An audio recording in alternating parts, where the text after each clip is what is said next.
اپنے اندر چھپی صلاحیتوں کو پہچانیں۔ ایک مرتبہ کا ذکر ہے، ایک عقل مند شخص کی گاڑی ایک گاؤں کے قریب خراب ہو گئی۔ جب وہ مدد لینے گاؤں کی طرف گیا تو وہاں ایک عجیب منظر نے اسے حیرت میں ڈال دیا۔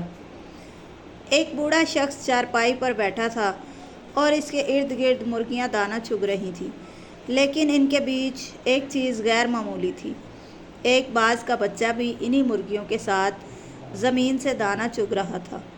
وہ شخص رک گیا، گاڑی کو بھول گیا اور بوڑھے سے پوچھنے لگا، یہ کیسے ممکن ہے؟ باز تو آسمان کی بلندیوں پر اڑنے والا پرندہ ہے، یہ مرغیوں کی طرح زمین پر کیوں ہے؟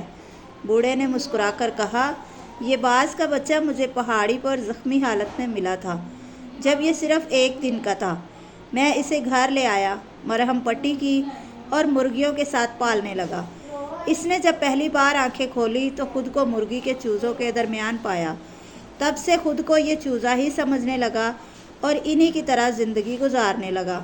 دانش مند شخص نے کہا، مجھے یہ بچہ دے دیں، تحفے کے طور پر یا قیمت لے لیں، میں اس پر تجربہ کرنا چاہتا ہوں۔ بوڑھے نے خوش دلی سے باز کا بچہ اسے دے دیا۔ وہ شخص باز کو اپنے ساتھ گھر لے آیا۔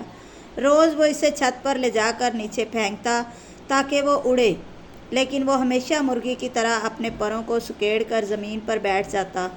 وہ روز اس سے کہتا، تم باز ہو، چوزا نہیں، تمہیں زمین کے لیے نہیں آسمان کے لیے بنایا گیا ہے۔ یہی بات وہ ہر روز اس پر دہرایا کرتا، کبھی اردو میں، کبھی پنجابی میں، کبھی سرائکی یا پشتو میں۔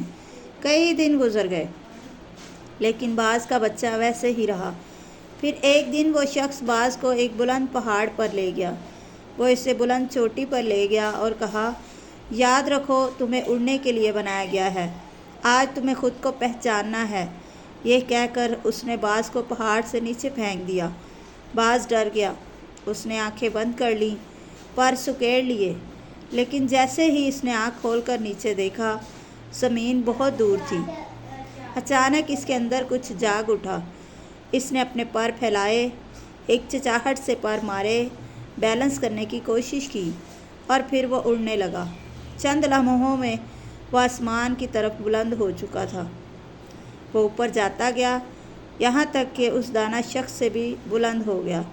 پھر نیچے دیکھا اور اپنے محسن کو شکریہ بھری نگاہوں سے دیکھا۔ دانا شخص مسکرایا اور کہا، میں نے تمہیں کچھ نیا نہیں دیا، میں نے صرف تمہیں تمہاری پہچان دلائی ہے۔ یہ عظمت، یہ طاقت، یہ پرواز پہلے سے تمہارے اندر تھی، تم صرف بھول گئے تھے۔ یہی معاملہ ہم لوگوں کے ساتھ ہے۔ اپنے اندر چھپی صلاحیتوں کو پہچانیں۔ باصلاحیت ہونا اتنی بڑی بات نہیں، اصل چیز ہے کہ آپ نے اپنی صلاحیت کا استعمال کیسے کیا اور اس سے اپنی شخصیت میں کیا نکھار پیدا کیا۔ ہم سب کے اندر باز کی طرح عظیم صلاحیتیں چھپی ہوتی ہیں۔ مسئلہ یہ نہیں کہ ہم میں قابلیت نہیں، بلکہ مسئلہ یہ ہے کہ ہمیں اپنی پہچان نہیں۔ اصل کامیابی یہ ہے کہ آپ اپنی صلاحیتوں کو پہچان کر ان سے دنیا کو حیران کریں۔ اسٹوری پسند آئے تو ویڈیو کو لائک کریں، مزید ایسی ویڈیوز کے لیے چینل کو سبسکرائب کر لیں۔